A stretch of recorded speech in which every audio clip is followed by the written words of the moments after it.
when the USA dropped bombs on the Hiroshima and Nagasaki. Okay, so we can find out that after the dropping of the bombs, the Japan will make a distance into the relationship with the US.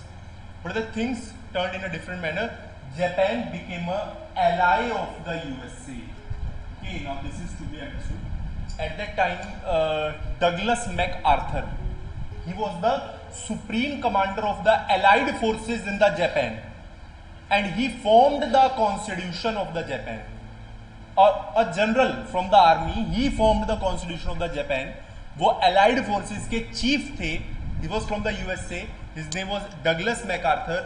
और उन्होंने Japan का नया constitution बनाया 1945 में, which was based on democracy, not authoritarianism. Autocracy और monarchy को खत्म करके एक नया डेमोक्रेटिक कॉन्स्टिट्यूशन बनाया.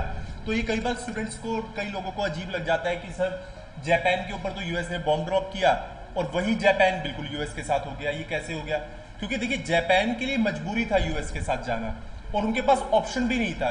लाइक इट इज सेड ना, if you are having two options it doesn't mean that one will be always right. Clear? तो it is not necessary for that. What happened कि world war 2 में Japan ने बहुत तहलका मचाया था, सब जानते हैं इस बात को.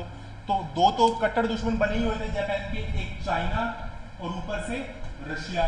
At that time Russia was ruled by the Stalin, क्योंकि 1945 की बात है ना, ये स्टालिन 54 में उनका डेथ हुआ है, और चाइना भी अभी सिविल वॉर को अभी झेल रहा है. तो जापान को पता था कि जैसी मैंने हरकतें की हैं मिलके मारेंगे मेरे को. तो जापान ने क्या सोचा कि इससे अच्छा मैं कहाँ पे किसके साथ अलाई कर लेता हूँ, that is with the USA.